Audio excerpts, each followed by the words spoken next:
The Eighth Amendment has been very controversial in prison systems for years. The Eighth Amendment states that there should be no excessive bail, nor excessive fines, and nor cruel and unusual punishment.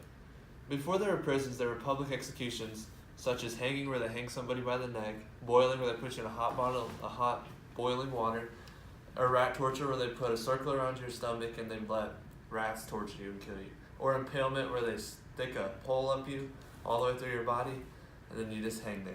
For criminals who committed, and these punishments are for criminals who committed crimes. Many people would have thought that once the Constitution was written, there would be no more, but there still was, but they just weren't as severe. Before in the colonies, with people in the colonies, when the English people first came over, they wouldn't deal with these punishments or hold you in prisons. They would just kill you and cut your arm off. And cruel and unusual punishment includes torture and punishment that is too severe for the crime committed.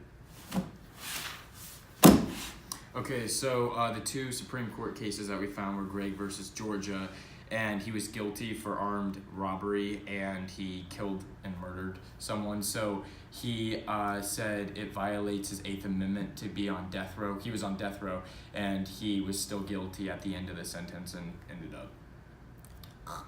Anyways, and then the next one was Ford versus Wainwright, and Ford was he was charged of first-degree murder, and he was sentenced to death row, and more towards the death that was about to happen to him was that they found out that he had a mental illness and he was kind of crazy, and you can't kill someone that's kind of like crazy with a mental illness. So he ended up not.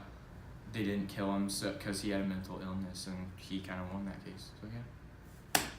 So the first question: do you think capital punishment is fair to punish criminals who are found guilty of a horrific crime like murder?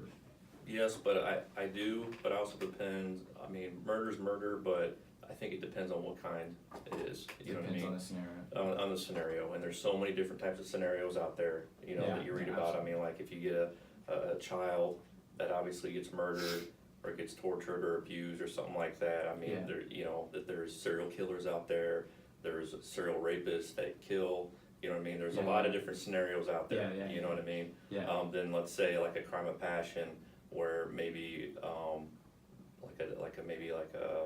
like you and I get in a fight or something, and maybe I punch you in the head, and that causes brain damage and stuff, and you end up dying from that. I think that's a little different than somebody going and murdering a bunch of people or something like that. So I think that's why the courts have to take that into consideration, the different cases and stuff. So I agree. I think, like he had said, there's certain things that are just kind of unforgivable and are deserving of the death penalty, in my opinion.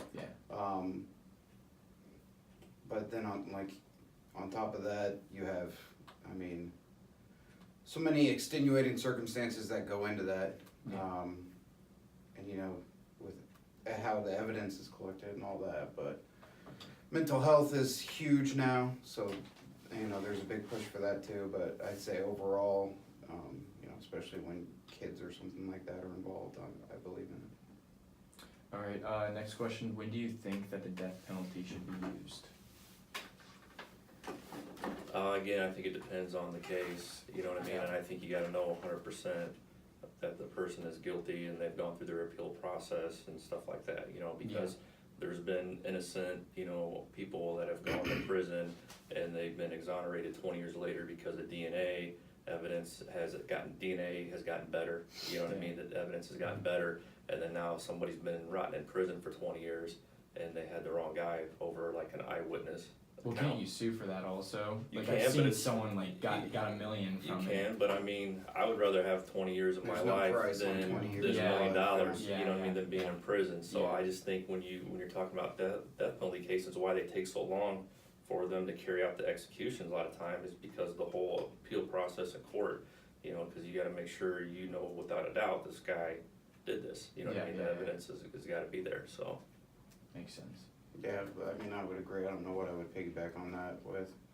But just if you have all the evidence, all the appeals process is, completed and stuff like that, the crime is there that, fits a punishment like that, then, Alright, so third question, do you believe that solitary confinement is a better punishment because they are cut off from the world and still get to live their lives? I'll let you go first. I would say not necessarily.